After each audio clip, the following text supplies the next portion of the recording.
really angry, and I said, I don't care if Moon is like Hitler. I've chosen to follow him, and I'll follow him to the end. Then it caught up to me. I had this chill went down my spine.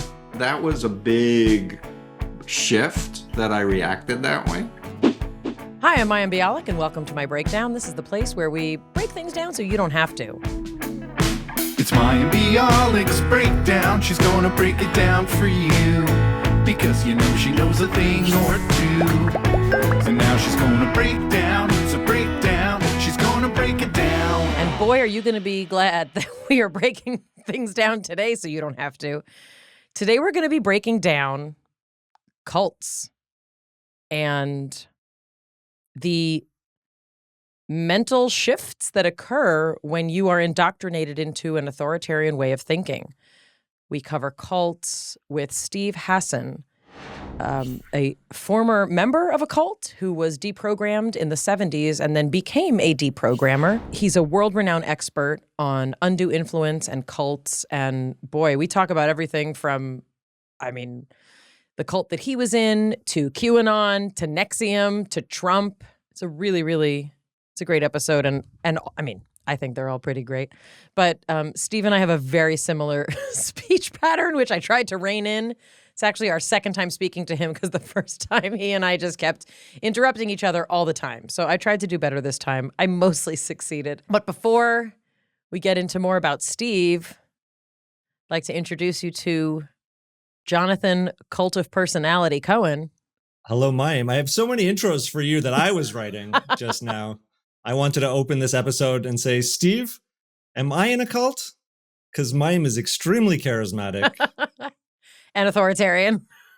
And authoritarian. And I want you to say, meet Jonathan Cohen, my favorite person to interrupt.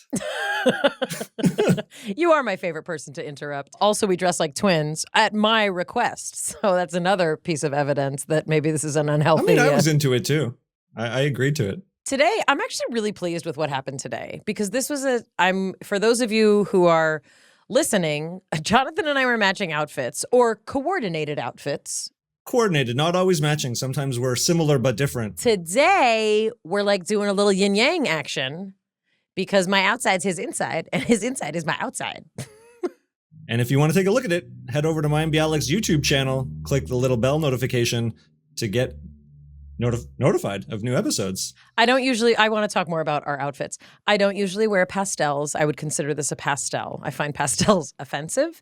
And my older son is colorblind and actually cannot see most pastels. They look brown or gray to him. So not that I have to dress according to my colorblind child, but I just don't really like pastels. But we're in kind of a pastel-y blue, and I'm wearing black over the blue, and Jonathan's wearing blue over his black. It's very, very cute. I actually think we should get our own outfits for NBB, because if we're going to try to aspire to the level that Osho had in his group in Oregon, we need uniforms. Every really good cult has their own dress code, and I don't think we're getting there yet. This is a terrible way to start this episode by joking about cults, because it is a very serious matter. No one should take my joking as not taking this episode seriously. I joke to make light of things because what does Fred say? Fred is my younger son who, after we watched the movie 1917 with Jonathan, which is very intense, World War I, it's very intense. There's not a lot of dialogue. There's a lot of war and all these things. Which makes it even more appropriate to talk during it if there's no dialogue, because you don't have to worry about missing a line. If you're not watching, you can't see the death stare that I'm giving the camera right now. So Jonathan makes jokes throughout the whole movie. And Fred is increasingly more and more upset, which I don't know why Jonathan can't pick up on that. The child is like a very, very strong emoter of feelings. You can tell that he's upset. And Jonathan, like any 15-year-old boy, just doesn't let up. So at the end of the evening, everybody goes their separate ways. And Fred said, Mama, I think Jonathan makes jokes about things when things feel too emotionally intense for him. I think he was like 11 at the time, 10. I said, you know what, Fred, you're 100% right. He's a very insightful child. Anyway, back to cults. back to cults. Well, there may be some things that Jonathan says in this episode that don't get cut, and you'll see that when things get intense, Jonathan does tend to crack a joke. All that to say that I'm not making light of the situation because it is very serious. And if you know anyone who has been exposed to this or you've lost a loved one, I am not making light of it whatsoever. Mayim, let's do the word of the day today, and I have 5 words for you to choose from. The first one is cognitive dissonance. The second one is NLP. The third one is covert hypnotic techniques, stuff you use on me every day. The next one is alternative reality gaming. And the final option is love bomb. All right. Because all of those need an explanation, I'm going to do super chick chock through the first 4, and then I'll talk about the 5th. What's the first one? Say it again. Word of the day. No, you can't choose all of them. I stack these and keep them for future episodes. You can't say these things that are all in this week's episode that people need to know about. Just even let me just give 2 sentences about each, and then I'll do the last one. Let's just do love bombing. Oh, I'm so mad at you right now. Word of the day. I choose love bombing. I trust that people will get to know what those other terms are through this week's episode. But in the meantime, I'd like to talk about love bombing. So love bombing is something that's often done not necessarily consciously, at least in my experience, but love bombing is an attempt to influence someone with attention and affection, but like a lot. And it can be used either positively or negatively. And it can be, I'm going to say can be like a million times, can be. It can be part of a cycle of abuse. I mean, many people would say that falling in love with someone does leave you susceptible to being love bombed because in those early stages, of love and infatuation, there's often like a tremendous, amount of attention and affection that's showered on you, and that's awesome. But what love bombing is it is when those, I don't want to say techniques, but when those things are used for the other person to specifically get something that they want.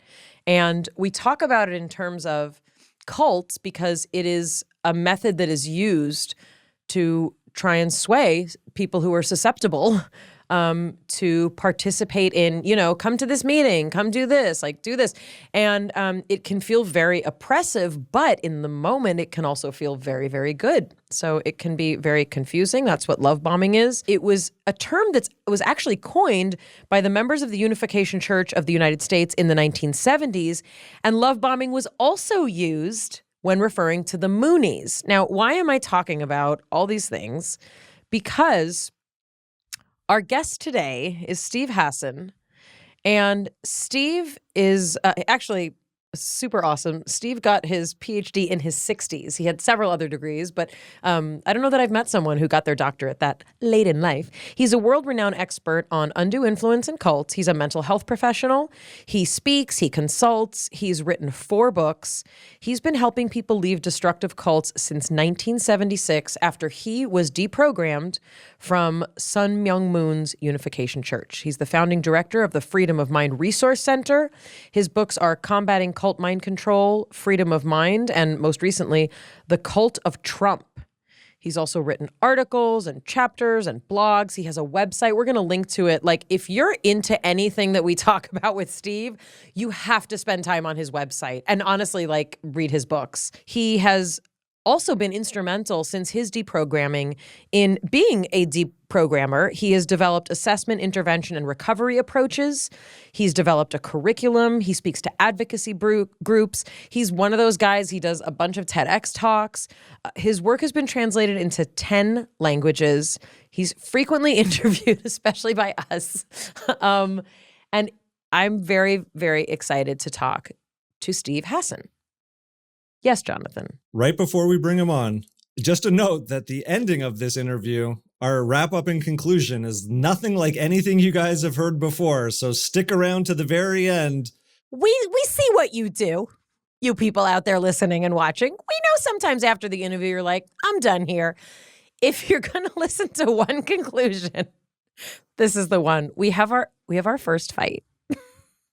I don't think we're fighting. I think we were getting along just perfectly. You're love bombing me and gaslighting me. Let's let the audience decide Post comments. Let us know who's right so we can find the ultimate capital T truth. Welcome, Steve. Break it down. Hi, Mayim. Nice to see you. Thanks for having me on. Nice to see you. Full disclosure, because we are super honest here at Mayim Bialik's Breakdown, this is the second time that we've had the pleasure of speaking to you.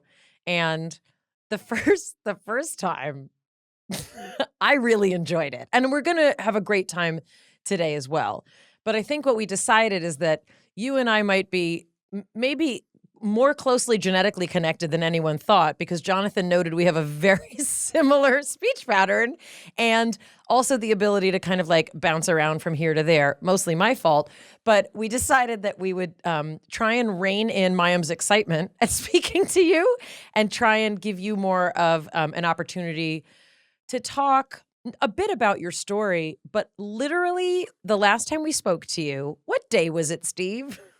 It was January 5th, the day before the failed insurrection at the Capitol. So we had done this incredible interview with you, and you have an unbelievable story, which I'm trying not to get too excited about all over again.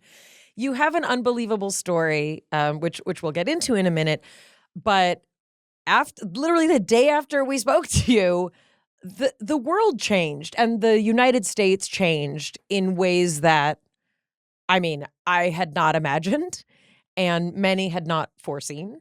And we really felt like we're so lucky that we know you and have this relationship with you, because we'd like to get more specifically into really the cult of personality, forgive the expression, surrounding where really the reflection of the mental shift in this country has led us. So myself and other researchers in QAnon and other things were expecting some violent thing that day. I wasn't, there was a lot of surprises, but what wasn't a surprise was that people from my former cult were there and messaging. It was Antifa that was doing all the bad things. And then the Moonies newspaper at Washington Times echoed the disinformation. And I have to just say that I remembered fasting for Nixon during Watergate because Moon said God wanted him to be president. And so when I saw the guys praying and how God wants Trump to be president, all I could think of was, I'm so grateful my family rescued me and I got to have a life for 45 years because I could have been there. That's a great place for us to start. So the reason I'm so excited to speak to you is that when I was in junior high school, I went to camp through my synagogue, Jewish camp, throughout the year. And we had, we would go up to Malibu and we had different topics every weekend. We would go through five weekends a year from the time I was like 10 years old till I was 19. And you would meet other Jewish kids from all over the city. And we had a strong focus on sort of like where Jewish life fits in with the modern world. And one of the weekends, the topic was learning about cults and how people can be swayed to believe things that are not true, and in many cases very damaging and harmful. And we watched a documentary. Well, it wasn't a documentary. It was like it's kind of a docudrama. Was it The Wave or Ticket to Heaven? We saw The Wave. We watched The Wave. So we watched The Wave, and it's it probably feels very dated now, but back in the 80s, it felt really, really, it was awesome. Do you want me to quickly explain what it's about? Explain what The Wave is that I saw at Jewish camp. So there was a high school, I think, history teacher in California. My memory is Ron Jones or Ron something. And he was teaching about the Holocaust, and his students didn't believe that people would turn in their neighbors. So he decided to start this club called The Wave, and with the salute and everything else. And you see very quickly, within an hour, all of the group dynamics, all the authority, compliance stuff, the shunning of anyone who asks questions and the kicking them out and the censorship of the, I mean, it was classic playbook cult, and I think it came out in the 70s or I saw it in the 80s. So essentially, you know, what came from this was a really, you know, important discussion, which I've never forgotten. I remember that weekend. I remember watching it. I remember how astounded we were. And, you know, as someone whose grandparents fled Eastern Europe and fled the pogroms that led up to the Holocaust, you know, I grew up with this notion looming very large that people are very, very pliable and people are very easy to manipulate. And especially when they are struggling financially or emotionally, they can be preyed on by people who have a tremendous amount of power and sway. So that's how I know that you were a part of this cult that was called the Moonies, which it's hard to say that it was popular, but it was a significant movement. And you were an otherwise, like, you know, you were kind of a normal kid, like going to college and like doing your life. Tell us how you became part of a global cult. So I grew up in Flushing, Queens, New York. I will say 1.3 miles from Donald Trump, who grew up in Jamaica Estates, the wealthy side. I was on the Union Turnpike side with attached small row houses, but I was that close. The youngest of three, introvert, bookworm, not a joiner, not looking to become a right-wing fascist at all. But my story is I was an upper junior. I had skipped 8th grade because they explained I could get out of school faster if I took the accelerated thing. My girlfriend dumped me. I'm in the cafeteria waiting for my next class, and 3 women just flirted with me and started asking me questions. Could they sit at my table? And I knew nothing about cults. The only thing my father had taught me about, because he was a hardware store owner that he got from his father. He said, Steve, you can always tell by the eyes. You can you look them in the eyes, and if someone's like bad, you can tell. And it was like, oh, such bad advice, because these women were looking me right in the eyes. And I was like, wow, they're really into me, because maybe I'll get lucky with one of the 3. Anyway, I was living at home, going to Queens College, working on the weekends as a banquet waiter at a Holiday Inn in Hempstead, Long Island. I had long black hair, and a lot of the old people I would serve thought I was John Lennon because I looked a little bit like him, and I wore the glasses. Anyway, I worked every weekend. That's how I made my money. And I was invited by these women to meet their friends and have a free dinner. And then they said, we'll have a lecture. And I was like, I like you, but I don't need about lectures. And they're like, well, we're going away this weekend. It's going to be really great. And we need you. You're really going to be fun. And I'm like, stop bothering me. I'm not free on weekends. I'm a waiter. Anyway, they just kept love bombing me, which came to become a very famous term for effusive praise. Unrelenting, how special you are, Jonathan, and Mayim. Oh my goodness! This is how I got on the podcast.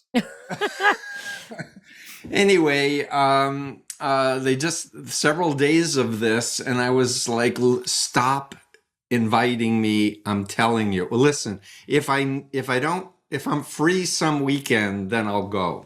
I said something stupid, but like that. But when I gave my word, I would honor it, of course, because that's the kind of person I am. And comes Friday, I call up my boss, what time you need me in? He said, Steve, you won't believe it, but the wedding's been called off. Take the weekend off. And I was in a state of dissonance. Weekend off, great. I promised I would go. This is so bizarre. I've never had a weekend off in over 2 years. Maybe I'm meant to go. I called them up and oh great, of course, look, come on up. I get in the van, we drive up to Tarrytown, New York, to a former Seagram's estate, multi-million-dollar estate we're driving through the gates and they say, oh, by the way, this weekend we're having a joint workshop with the Unification Church. And I went, whoa, no one said anything about a workshop. No one said anything about a church. I'm going home. Drive me back. And then they did the classic turn it around on me. Steve, what's wrong? Do you have a problem with Christians? So all of a sudden I was like, Christians, wait a minute. And they disoriented me. Long story short, I said, I want to go back. Sorry, we're not going back. We'll drive you back in the morning. Just bring in your bags and stay the night. I was up all night. The van wasn't there in the morning. And this was way before cell phones. This was 1974. And it became one extension to the next. And then comes Sunday night. And I'm like, when are we going back? I have class in the morning. And they're like, oh, this is a 3-day workshop. I'm like, what? I have class in the morning. And they're like, but Steve, this is the most important information on the planet. Your entire future and destiny depends on you knowing this information. And I think it took them about an hour to 2 to convince me to stay for the day. And I stayed for the day. And my brain was like mush the last day. I remember they would ask me to ask everybody to sign reflection sheets and fill them out at the end. And I was like, I am too blown away to write anything now. I remember writing that. My brain was like mush. And then comes Monday night, the 7-day workshop starts tomorrow morning, Steve. And at that point, I got angry and started threatening them with violence. And they drove me back to Queens. And then they kept me up for another 3 hours trying to persuade me to stay because this was so important. And I just said, I'm out of here. I'm going home. I went home. My parents were like, where were you? We were so worried. And they were like that. Trust me. I almost bought a timeshare in Mexico from these same tactics. These are social psychology, compliance, influence techniques, for sure. Mayim Bialik's breakdown is supported by Osea.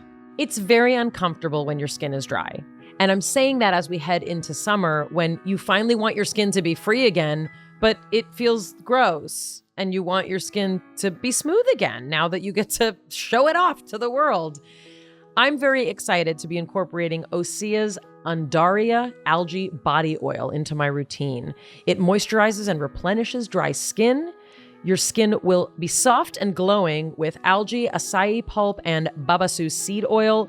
You're wondering how they get it to be so amazing? Well, hand-harvested algae is soaked in barrels of oil for 6 months, and you get essentially liquid gold. It's this luxurious, not greasy body oil that is citrusy, and there's passion fruit notes. That's right, notes of passion fruit. Osea creates skin and body care products that are powered by the sea. They're vegan and cruelty-free, female-founded and family-operated by a mother and daughter team. You can try Osea risk-free for 30 days. You get free shipping on orders over $50. They'll even send free samples with every order. You get 10% off your first order with our promo code BREAKDOWN at OseaMalibu.com. That's 10% off with the code BREAKDOWN at OseaMalibu, OseaMalibu.com. True story, I'm one of the 30 million women who are impacted by weakened or thinning hair. Know that you're not alone. I'm with you, and there's a solution that you can trust to deliver results. Thousands of women have taken back control of their hair with Nutrafol, and many people say that it not only transforms their hair, but restores their confidence too. Nutrafol has 2 targeted formulas for women that are shown to improve hair growth and thickness with less shedding through all stages of life. You'll begin to experience thicker, stronger, faster growing hair in 3 to 6 months, and in a clinical study, 86% of women reported improved hair growth after 6 months. That's amazing. Nutrafol is physician formulated to be 100% drug-free. They use botanicals, medical-grade botanicals, in consistently effective dosages so you get the most reliable results. Visit Nutrafol.com and take their hair wellness quiz for personalized product recommendations that are unique to your hair's needs. No matter what stage you're at in life, Nutrafol has a solution. Nutrafol Women is ideal if you're experiencing thinning hair because of stress, dieting, overstyling, or environmental toxins, and Women's Balance is formulated with additional hormone support for those with thinning hair through menopause. You can grow thicker, healthier hair and support our show by going to Nutrafol.com and entering the promo code BREAK to save $15 off your first month's subscription. This is their best offer anywhere, and it's the only one available to U.S. customers for a limited time. Plus, free shipping on every order. Get $15 off at Nutrafol.com, spelled Nutrafol.com, promo code BREAK. So, anyway, my mom said, "You look like you may be on drugs. Did they give you drugs?" I'm like, "I don't think so. I mean, I ate the food, but I don't think so. I think I'm like haven't slept much for the last 3 days." And she's like, "I think we should go see the rabbi tomorrow morning." So I said, "Sure." And I went to see the rabbi, and so they planted a seed in my brain. The last lecture, which I learned to do when I was lecturing, they did a pattern like this. I'm going to demo it since you like voices, Mayim. Just yours, Steve. This is my best recollection of 47 years ago. So we've been listening to a lot of information this last few days, a lot of very interesting, profound things. But I'm wondering if part of your mind is wondering, maybe it's a bunch of rubbish. But on the other hand, what if they do it 3 times? What if it's true? Could you walk away from the Son of God? Let us pray. Oh, Heavenly Father, we are your children. We've been suffering for so long. And like 40 minutes of that. And then the guitars come out and... Oh, they're hitting you where it hurts. Yeah. Oh, but the point that I went back to was that what they got in my head is, what if it's true, right? So when I went to see the rabbi, I'm like, is the Messiah, like, do Jews believe in the Mashiach really? And is this a possibility that a Messiah could actually come on earth and save the planet and get rid of all this mess? And he's like, "I'd be happy to discuss Torah with you and scriptures if you are wondering about Christianity." And I'm like, "That's not my question." And I left. And it was like, and after I got deprogrammed from the Moonies, several major rabbis approached me because they heard I was Jewish and they wanted to hear my story. And I told them that story about the rabbis. And they said, "We've got to start developing programs for the Jewish youth in America." And I'm like, "Yes, you do." Okay, so effectively, and again, we want to get to sort of like more of the, what you did after this, but how long were you in this cult total? 27 months. I was recruited the same month Patty Hearst was abducted from her apartment, February of 74, and I fell asleep at the wheel of a Moonie fundraising van on the Baltimore Beltway, April 23rd at 5:30 in the morning, 1976. And it was that near-fatal van crash that got me in the hospital, away from the group for weeks, that got me reconnecting in my heart with my sister, my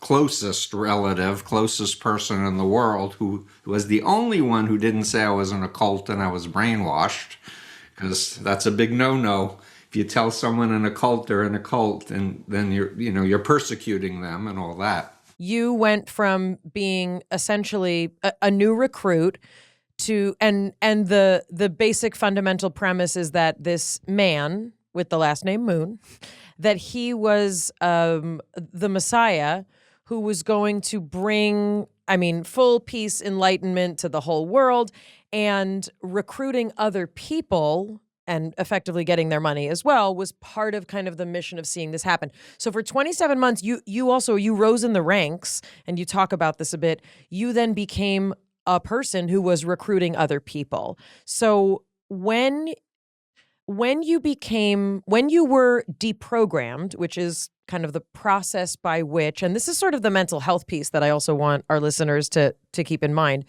what you've described is a manipulation that occurs in a very structured way that gets people to have this sort of group thinking and be willing to give up, in many cases, the things they hold nearest and dearest to participate in this. And it is truly, and there's some really fascinating studies about this, it's truly really a shift in who you are. Your physiology changes, your mental state is that really of a different identity. I'm not saying it's dissociative identity disorder, that's a different situation, but when you were deprogrammed, there's then a process by which we have to break down that Steve and allow old Steve to come back. Is that correct?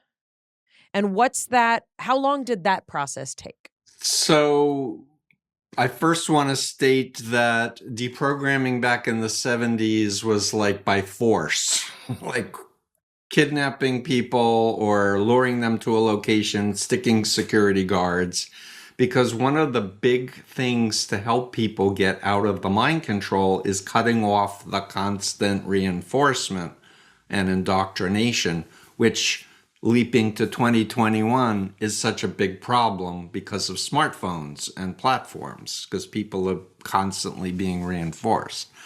But back in time, for me, I had a cast on from my toes to my groin. My other leg was all bandaged. I was on crutches. I was lured to my sister's house, and they took my crutches away.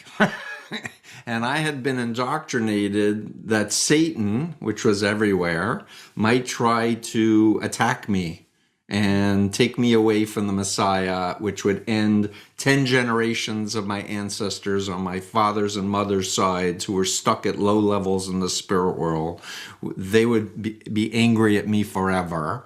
But the whole fate of the planet was at stake as well. So I was not cooperative at all. I didn't have access to a phone. I couldn't call the Moonies to check in as prearranged. They knew something was up. They were sending the police and others to my sister's house. I had been asking to speak to my mother because I thought I could pressure her to release me. And my father gets me in the car just to get away, bring me to another location. I'm driving on the Long Island Expressway. He's driving. I'm in the back seat. And he misses the exit on Utopia Parkway. And I think about snapping my father's neck on the Long Island Expressway in a moving car. I could just reach around and just snap it real fast. Yeah, he would die, I would die. But, salvation would be moving forward. Fortunately, my brain process said, they could never break me. I'm too good a disciple. I'll prove it. And we get to the next location, and my father had hired some football figure type people to help move me in. And I basically looked at him and I said, if they're going to try to force me to go in there, I'm going to kill them. They may kill me, but it's going to be on your conscience, Dad. What do you want to do? And he started to cry. and it went like the real Steve. Boom! My dad's crying. I've never seen my dad cry except when my grandmother died. You know, and he cried. He said, how would you feel if it was your son, your only son, who meets a group of people and drops out of college and cuts off contact? How would you feel? And it was so emotional. And it was a critical technique that I've been using in my work for 45 years to switch positions. Like, I put myself in his shoes thinking, yes, he's been brainwashed by the communist media against father and the divine family, but he really truly was worried about me. And I know I have not been brainwashed, and I know this is not a cult. Right? So I said, Dad, I'd probably be doing what you're trying to do now. You don't need to, because I'm not in a cult and I'm not brainwashed. And he just said, prove it. Prove it. And I said, for how long do I need to talk with him? 5 days. And I said, so you mean at the end of 5 days, if I want to go back, I'll go? He said, yes, I'll drive you there myself. But your mother and I will at least be able to sleep at night knowing we did the responsible thing. So for 5 days, you were essentially deprogrammed. I fought it tooth and nail, and I'm friends with two of the deprogrammers. One's a social worker, one's a psychiatrist. Whenever they would get close to me, I'd lean forward, because the Moonies do eyeball thing. Scientologists do it too. The eyeball thing. And who are you to play God with my mind? And then they'd be like, and they'd leave, and then they'd come back in. And then there was one of the four people who was the only one who was not a Moonie. His name is Gary Rosenberg, may he rest in peace. He would just come in and go, hey, Steve, how you doing? And then I would tell him how to deprogram me. Oh, what they're talking about there was never going to be effective. This other here is going to be really effective. So, but I didn't realize this until months after it was over, when I was trying to process the whole thing. And that, again, is part of my whole thesis of my work for 45 years, that deep down inside, people want help. After you were deprogrammed, you have essentially dedicated your life to helping people in the situation that you were in. You've written many books. Only 4. Well, that's many. You've written 4 books, and you have your training, your life practice, your life is really about being able to use what you experienced to help others.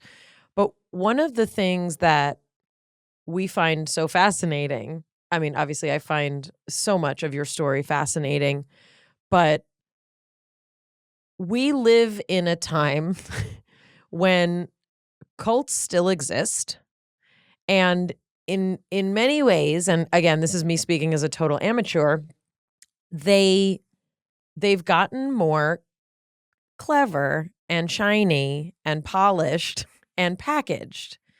And you mentioned Scientology. You mentioned Trump. We've talked about QAnon. If you were to tell us the main features of a cult, what would they be? Essentially, it's all about authoritarianism. It's about a control of people's behavior, their information, their thoughts, their emotions. There's a central authority, correct? Yes, but it can be an ideological authority. It doesn't have to be a human being or a living human being. That's where I disagree with some of my colleagues who think you need to have an actual guru. I don't think so at all. But these 4 overlapping factors, which I refer to as the bite model, the more of these you can tick off behaviorally, like controlling sleep, controlling diet, changing your name, rigid rules and regulations. There's a whole list, and it's on my website, freedomofmind.com. It's in my books. A whole list of behavior control variables, information, thought, and emotional control variables. But where groups are really bad, in my opinion, is where they create a new identity that's dependent and obedient on the group. Say it again. A new identity. A new identity that's dependent and obedient. In other words, there's an external locus of control, whereas the real person became an adult and they think for themselves, and the locus is here instead of tell me what God wants for me, or you're have a direct revelation from God, so therefore I have to suppress my conscience and my common sense and my critical thinking and such. But and I also want to comment, dissociative identity disorder, what used to be called MPD, is really more understood as a result of traumatic childhood trauma over and over and over again as a coping mechanism. This is more of a dissociative disorder where there was Steve Hassan, son of Milton and Estelle Hassan, and then there was Steve Hassan, son of Myung, Moon, and Hak Jahan, the true parents of the universe. And he was in executive control over him and his body. And he slept 3 to 4 hours a night, forcing him to be sleep deprived and therefore not thinking clearly. And on and on and on. But what happened, back to your question about deprogramming, what happened on the 5th day of my deprogramming was this happened. And for people listening at home who are not watching the audio, what Steve is showing us is like the original Steve, who is the son of his parents, his biological parents, is underneath, and the Mooney Steve is on top, and he has his 2 hands over. And then at the end of his deprogramming, that switched, where the original Steve comes back and takes over. Thank you, Jonathan. Exactly. But it was like, I wrote about this in my first book, Combating Cult Mind Control. It was like being in a dark room and someone opens the Venetian blinds in midday and the light comes in and you're almost blinded because it's like, whoa. It was all of a sudden realization? Yep. And I'll if you want, I can tell you what it was. Please. It was, let me go back one day. 4th day, a very powerful thing happened, but it wasn't enough. But the deprogrammers were trying to connect profiles of Adolf Hitler and Sun Myung Moon. And they were making a lot of points, and my cult self was not happy.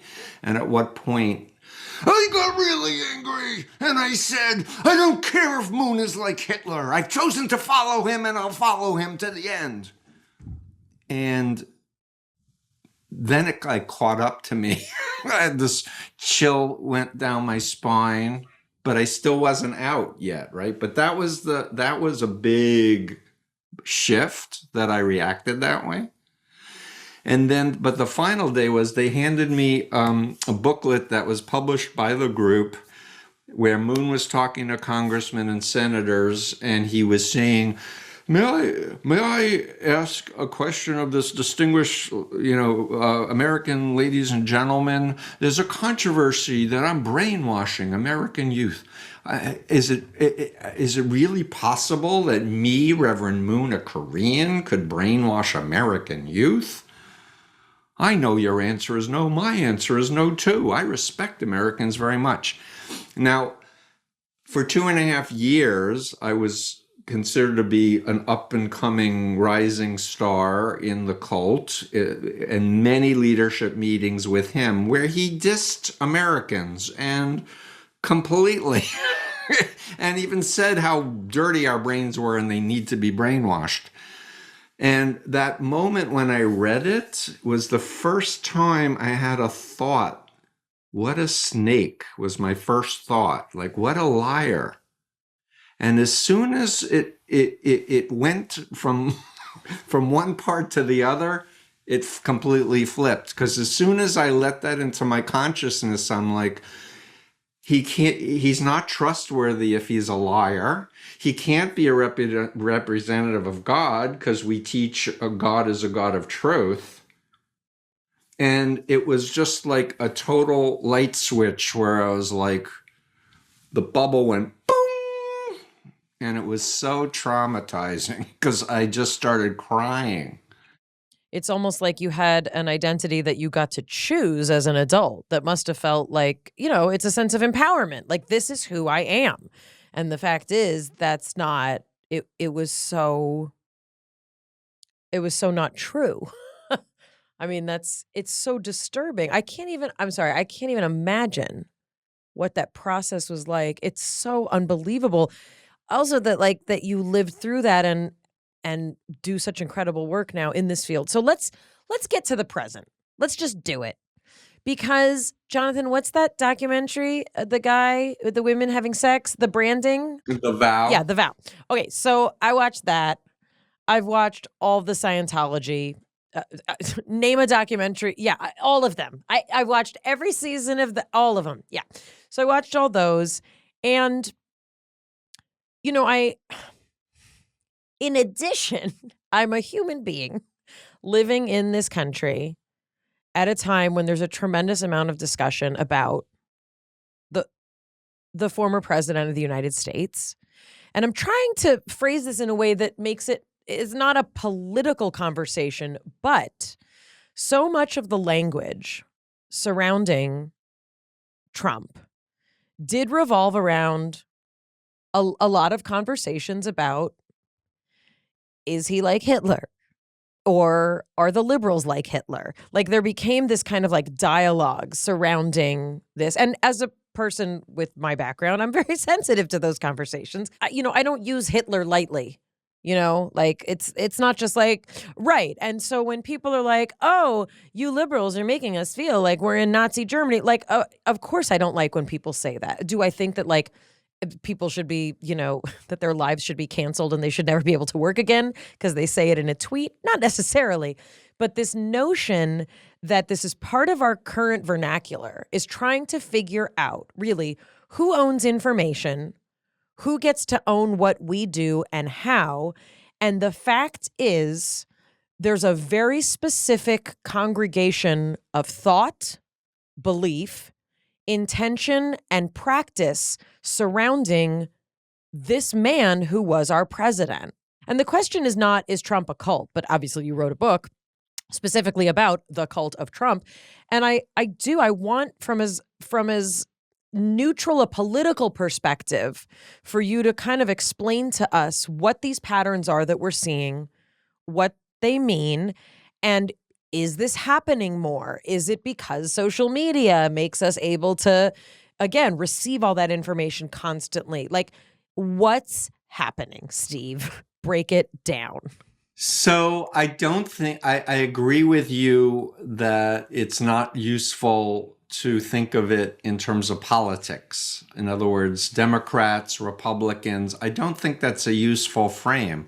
I think the more useful frame is authoritarianism versus democracy and rule of law and human rights. So you can go authoritarianism, pro-democracy, human rights. It really works. Elitism, you think of people as objects for your power, money, and sex. That's what cult leaders, how they think, and that's what they're after, power, money, and sex. Here, it's about rule of law, living together, saving the planet, finding, the golden rule, do unto others as you want them to do unto you, survival, collaboration, and cooperation. What disturbs me is that it seems so clear to me that we are placed on this planet to live in cooperation and compassion with others. And I'm like an old school liberal where I believe you're allowed to be conservative. God bless my 15 and 12-year-olds. Their branch of liberalism and wokeness is everyone needs to be as liberal and woke as they are.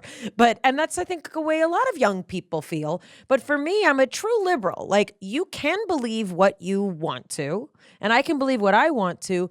But when I think about the principles that guide us, fear, hate, guilt, and pursuing power, money, and sex to the detriment of women and people of color and people of a socioeconomic status that is so far from yours, that doesn't sound okay with me. Just want everyone to know that.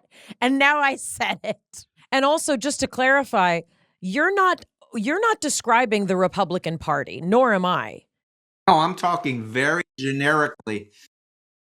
Talking about left authoritarians and right authoritarians. This is not about that I believe that the Republican Party is the party of fear, guilt, hatred, power, money, and sex, because there are many kinds of Republicans who have existed. And, I was born in 1975. I've seen a lot of Republicans come through our doors in the 45 years I've been alive. Trump is not, he's not your grandmother's Republican. Like, this is a very different story. Jonathan? Also, what you said in terms of, you said the word socialism, lots of people think that that's a cult, that all that working together ruins individualism. Sure. Words matter. And you were correct, Mayim. What we're seeing is an evolution of sophistication, of knowing how to influence people, plus the digital age, plus all of our private data collected without our permission, plus AI. And the big state actors, they're wanting power, money, and sex, and they want to control the world. And for them, cyber warfare and psychological warfare is the 21st century's nuclear weapons race. That's what's happening. That was the mic drop. Jonathan, all you. I'm just going to move my microphone away. I'm done here. That's it. You're leaving the studio. He said everything I needed to hear. The thing is that we're human beings, and we've never, until the last few decades, lived in a digital environment. There's so much neuroscience being developed now. There's so much data that's being developed now that can be used ethically for the public good, where people who have all kinds of deep psychological problems can be helped ethically, where the locus of control is with them. But there's this dark side of the people who want power, money, and sex, and some of the bad actors, they want to perpetuate global climate change as a hoax because they have fossil fuels, and they'll lose a lot of money if people really understand how dire it is that we get off of fossil fuels. They're spending hundreds of millions of dollars perpetuating lies, just like the tobacco industry did with tobacco for decades. And I'm told some of the same expert witnesses that were used by the tobacco industry are talking about global climate, science. Science matters. And what's beautiful about science is you have hypotheses. You don't have truth. You have hypotheses that you test out, and you're glad to get rid of a hypothesis if something better comes along that helps more, that gives deeper insights. And we all, I think, need to learn and how to want to not have certainty. And that's part of the allure. I want to get back to the susceptibility factor. Whenever there's massive economic distress, a pandemic, magnify it by 10,000, people are even more susceptible and suggestible to any authority figure that says, trust me, I know. That's also, I have to say it, that's also the patriarchy. That's this notion that dad's going to fix it. It's the basis of monotheistic religion as well. One of the most exciting things, sorry for interrupting you, Mayim, is the rise of women's rights and the rise of women to politics and to corporations. We need women power, conscience, empathy, communication, please. Male ego is not a great thing. Mayim Bialik's Breakdown is supported by GoHenry. I have very fond memories of learning how to manage money as a child. And I don't mean because I was a TV star. I mean, in the many, many years of my life before I was actually on TV, I grew up in a home where we really valued taking care of money. As a kid, I always struggled to understand what I was supposed to do with money. Where does it go? Why? How? I was fascinated by it, but it was hard. GoHenry makes it easy to teach kids a lifetime of financial skills. It is incredibly important, especially in the times that we're living in, for children to understand how to manage money, how to balance it, how to set aside money to help those less fortunate. It makes a tremendous difference, not only in the future of how children handle money, but it's so important to be financially literate. It's also so important to give them goals to strive for and ways to visualize how they're making progress towards those goals and how they're succeeding.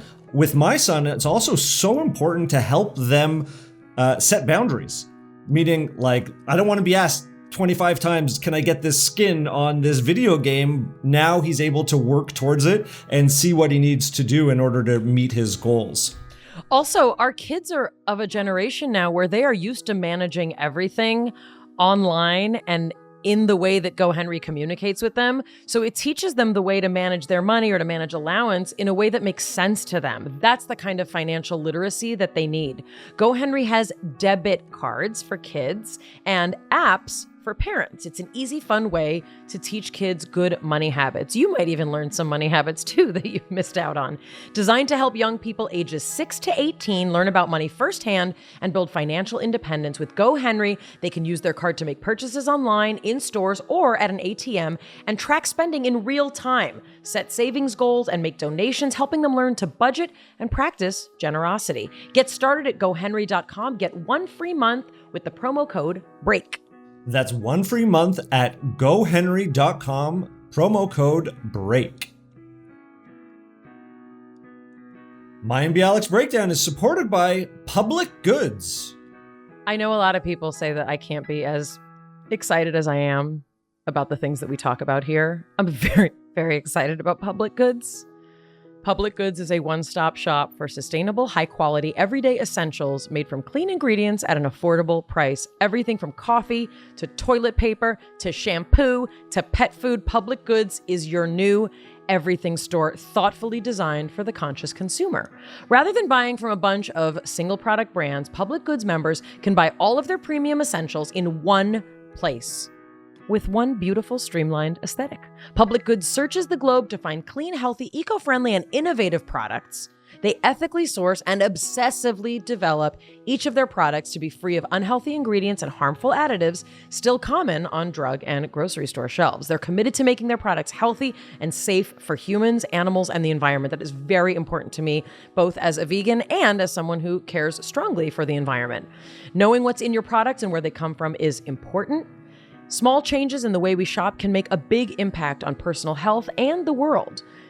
A membership model is used to keep costs low and pass on even more savings to customers. And best of all, you can make your first purchase with no obligation. They plant 1 tree for every order placed and incorporate sustainability into every part of the company. I have worked out an awesome deal just for our listeners. You receive $15 off your first Public Goods order with no minimum purchase. That's right. They're so confident that you're going to love their products and come back again and again. They're giving you $15 to spend. Just spend it on your first purchase, whatever you want. You have nothing to lose. Just go to publicgoods.com/Mayim or use code Mayim at checkout. That's spelled PUBLICGOODS.com/Mayim to receive $15 off your first order. Do it now. Go. Why not?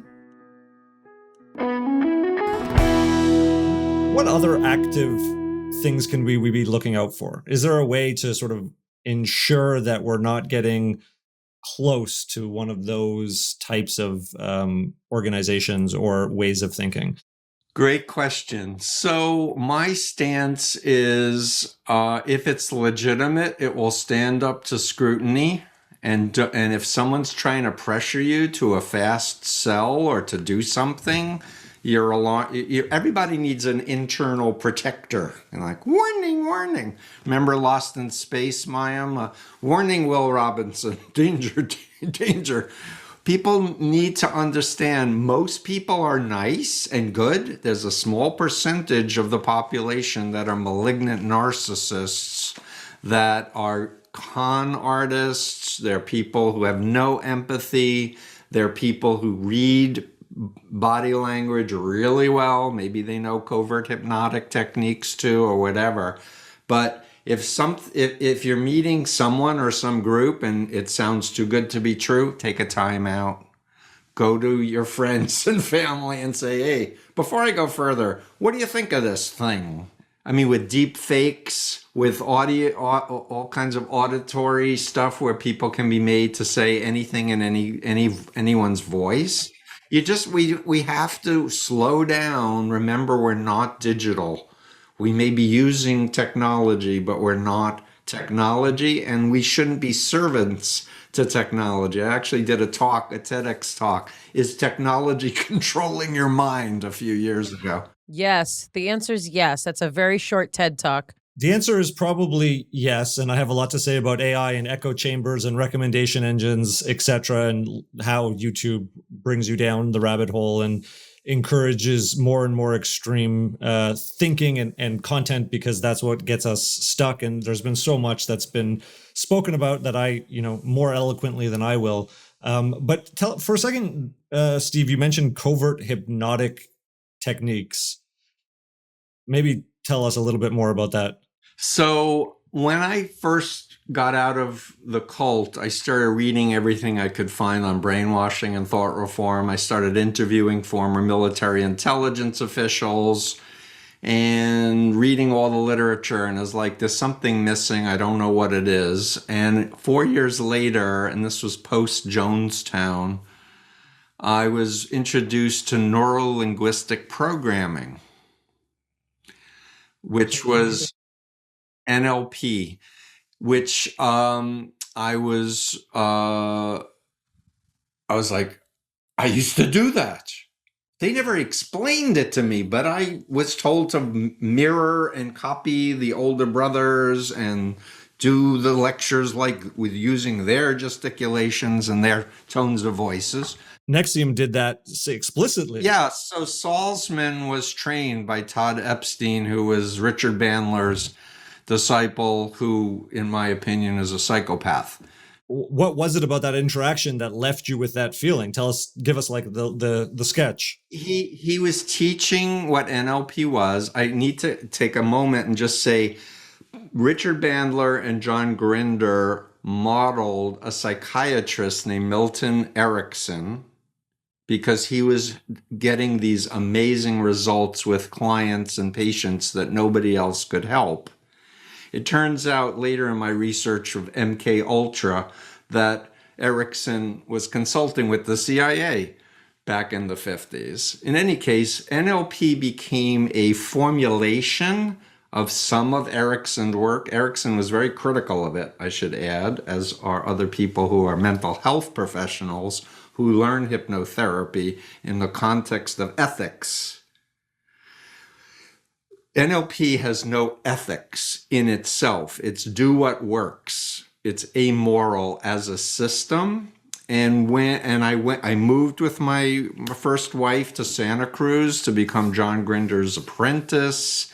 I was like learning to be a trainer in it, and I realized this is really dangerous, and this is being taught to bad people, and I want nothing to do with this. And I left, and I was told by the Erickson Foundation, you need a master's degree if you want to study with us. So I went and got a master's so that I could actually study with the real deal, people who are the masters in the world. So I've been flying around the world to all these conferences, learning from the top people. I don't use hypnosis in my work with my clients, but I teach them what I've learned about hypnosis. I'll show them a video, I'll explain it. So going back to answer your question, what do I mean by covert hypnosis? It is inducing an altered state of consciousness in a person without their volition, without their informed consent, in order to do something to them. And the most common thing is rape.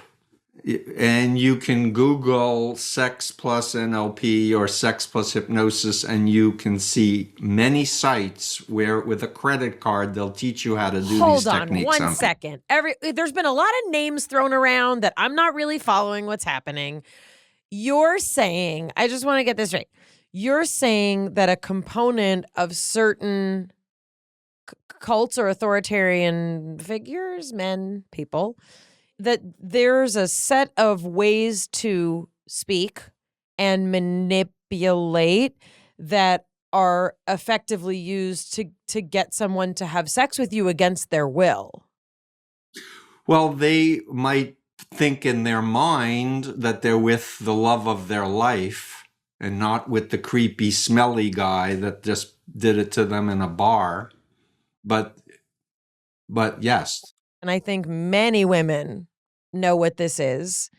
It is often an experience you have with someone where after the fact, a week later, the next day, you realize you were told everything that they wanted you to believe to get you into bed, right? I mean, that's a thing. I'm not talking about compliments. I'm talking about a much more elaborate, seductive, and in many cases, incredibly dishonest and unethical set of techniques. And I'm not saying that every man in a bar is trying to rape you. I'm not saying every man in a bar is using NLP, or that this is the same thing as NXIVM or a significant, cult of destruction and illegality and horribleness.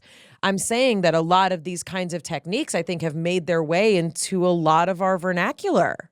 Yeah, exactly. I don't want people to be paranoid. I don't want people to, just stay home because they're so afraid. I want people to learn the techniques. I want them to arm themselves. I want them to learn media literacy so they can look at a QAnon recruitment video and hit the pause button and go, was that true what they just said? Let's look it up. Oh, BS, or...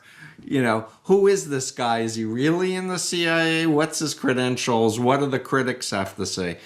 But when people are binge watching YouTube videos that are being suggested by algorithms and they're up late at night, they're not thinking analytically. And a lot of it goes right into your brain and it influences you. So, Steve, we're going to link to all your books and to your website. If you had to say kind of, what's your last kind of word for us? We've talked about a lot of things. We talked about your journey being, in a cult, being deprogrammed, yourself becoming a deprogrammer and really dedicating your life to working in this field. And we've also talked a lot about kind of where this line of thinking goes and how far it can go and all the places that we're seeing it. What's your kind of take-home message, given the political climate, given what we saw at the Capitol? Where do you feel we're at? Oh, I'm much more hopeful than I have been for 5 years. So I wound up being talked into doing my doctorate at age 63 because I got involved with a forensic think tank at Harvard Medical School. And one of the professors said, your work is really important, but there's no quantitative studies. You need to get a doctorate and do study on your bite model and see whether or not it holds water. And he supervised my research. And to answer your question, what we've been missing is a clearly understandable way to delineate ethical and unethical influence. The law says if you're 18, you're an adult. Try them as an adult. If you do a crime, you did it. Now, I could have done any number of crimes in the Moonies, including murdering somebody. That's how programmed I was. I was trained to die on command or kill on command. I was a Manchurian Candidate type person.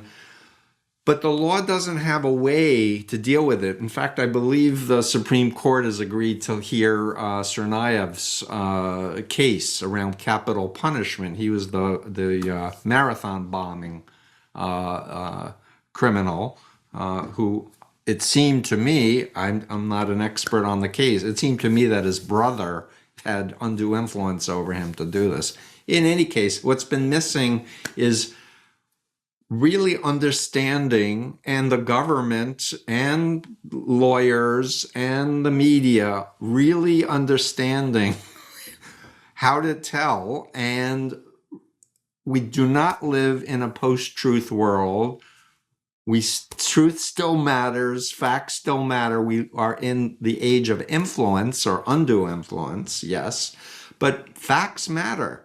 And we need to get the fairness doctrine back into law that was taken out in the 80s, where media companies have an obligation to the public good and can't incite violence, can't incite the big lie that the election was stolen, that or Russia's a hoax. You're going to see more and more coming out about Russian influence with Donald Trump in the coming weeks and months.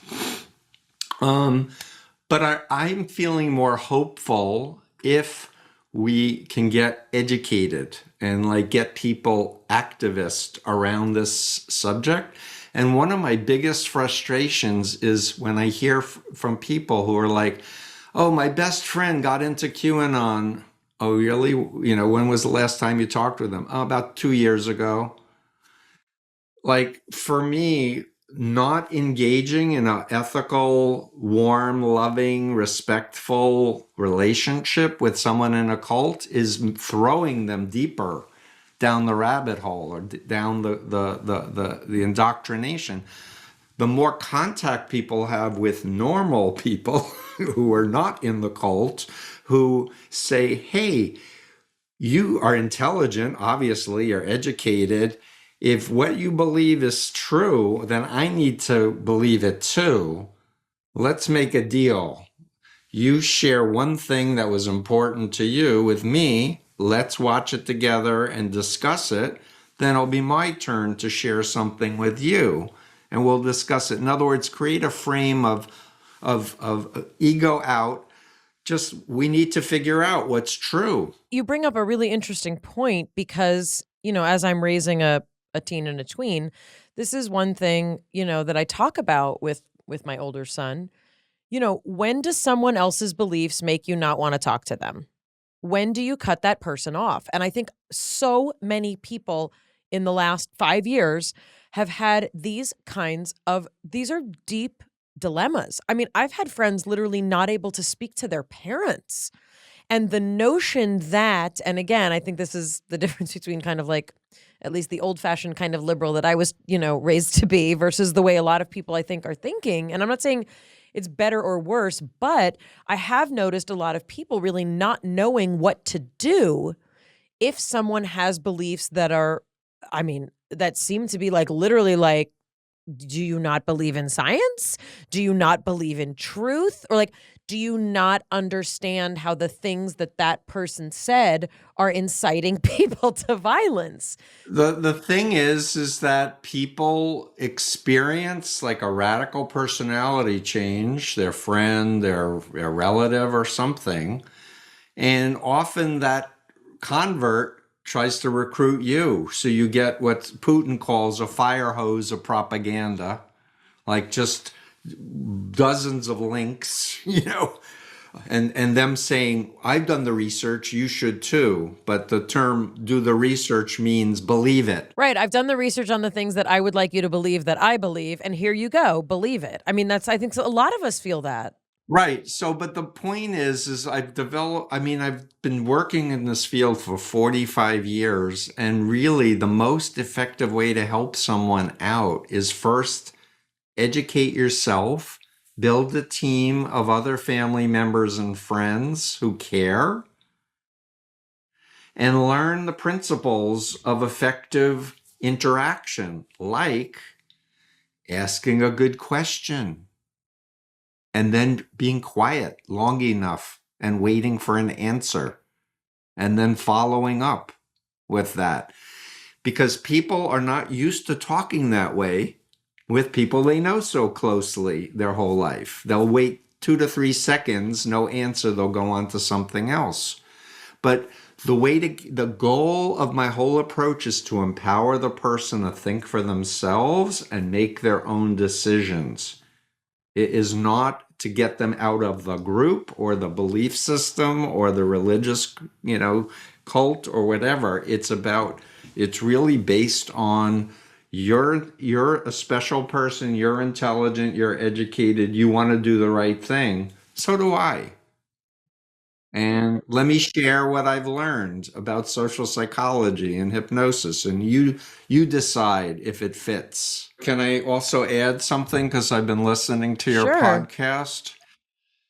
Folks on the spectrum, folks with dyslexia, ADHD, ADD, those types of things can be especially susceptible if they're not educated, because they like the rules, they like the formulas, outline it all out.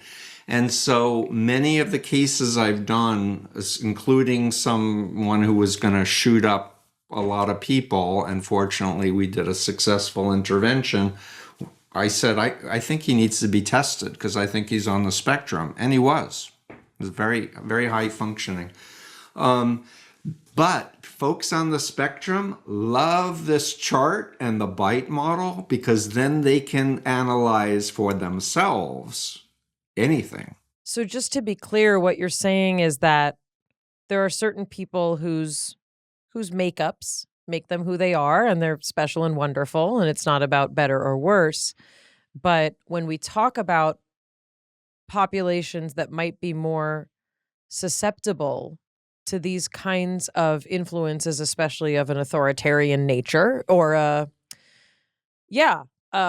what you're saying is that for people who already resonate towards wanting order, and especially if there's any insecurity about their sense of order or not fitting or being different, when you're presented with someone that says, I'm going to fix it, here are the things to do, here are the things to believe, and here's the structure you have to follow, that kind of rigidity in some cases can feel kind of comforting. Am I reading that right?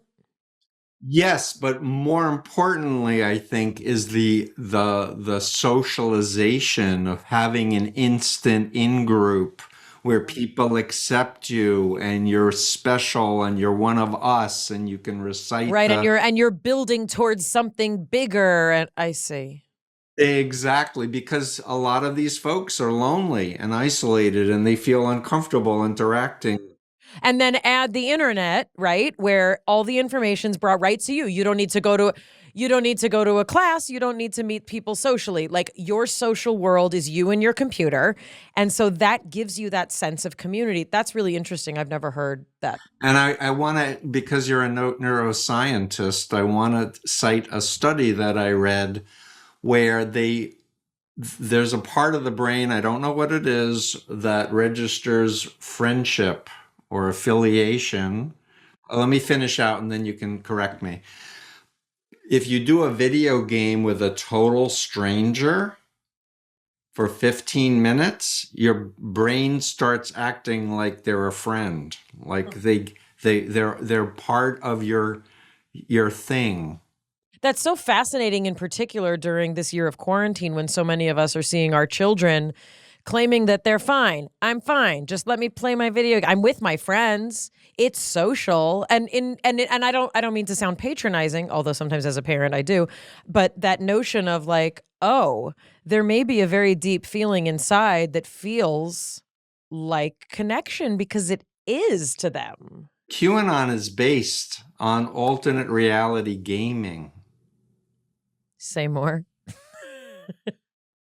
So I did a TEDx called Dismantling QAnon with Dave Troy and a man who helped develop alternate reality gaming 20 years ago, Jim Stewartson, also Desiree Kane, who was at Standing Rock. That's another part of the story. But Jim is the one, look at this TEDx, because Jim explains alternate reality gaming and how it it's addictive, and people want to put the puzzles together. What's alternate reality gaming? Am I the only one who doesn't know? So one version of it is dressing up, thinking you're a knight in the round table, and that sort of thing. But there's many more sophisticated versions of it. But people become the game. Like it's like they're doing it online, but then they're told to go out in the streets, and Oh, I know people like this. Yes. so they become live. Well, they're LARPers. Yeah. Which is not to say that all LARPers are in a cult. We're going to get the mail from the LARPers. I love a LARPer. And I'm against labeling people. Let's try to get out of the binaries of good and bad and all or nothing, and try to get into the subtleties and complexity. It's hard for me, Steve. I'm a pretty black and white thinker.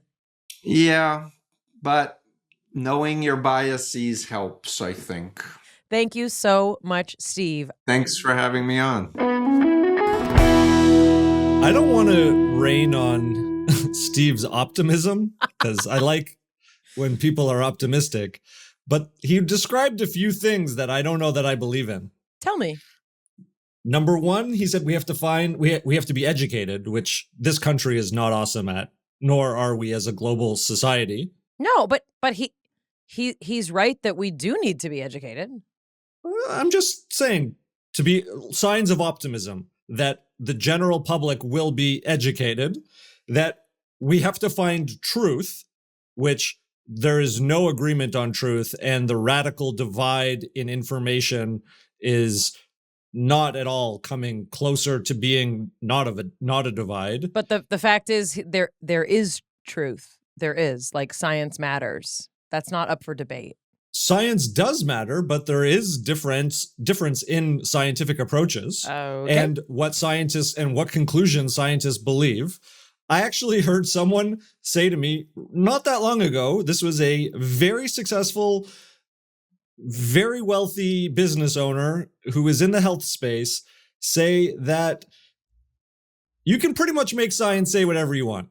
That's why he's a wealthy business owner and not a scientist. Because scientists don't say that. We test hypotheses and we discard ones that are not good. And he is someone who pays scientists to make science say whatever he wants. But that's not changing science. That's manipulating science because you're a capitalist. That's not changing science. That's saying I can say whatever I want. That's not what Steve is saying. The other thing that I'm slightly not optimistic about is that even when we do agree on any type of truth, the steps that we then have to decide on what to do about that truth, we can't come to any sort of understanding about. No, you're right. You're right. And so when he seems optimistic, I think the last 4 years have showed us an increasing divide and polarization in our belief system.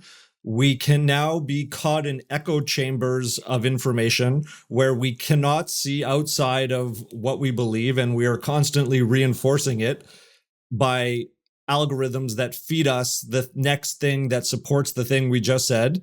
And yes. He just held up a finger for those of you not watching. I need a signpost that says I'm not done yet. We're also disconnecting ourselves from people who disagree with us because we're increasing our radical polarization. What I did agree with him is that we need to not isolate the people that disagree with us.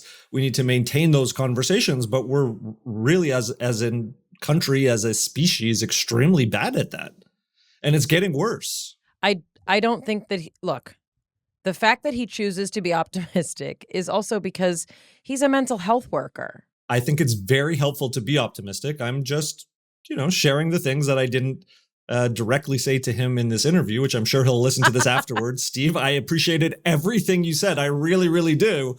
I've just seen that technology seems to be propelling us further apart And I have long argued for algorithmic transparency, where you can tune your algorithm, meaning that there should be a control panel in your YouTube that you are not just fed things that are taking you down a rabbit hole. For example, I'll like do a deep dive on backpacks, and then I'll see all the advertisements skew to backpacks, or I'll do supplements, and then it will go all supplements, or then I'll do something else like a journal. And then you're like, oh my God, I didn't know there were so many different types of journals out there.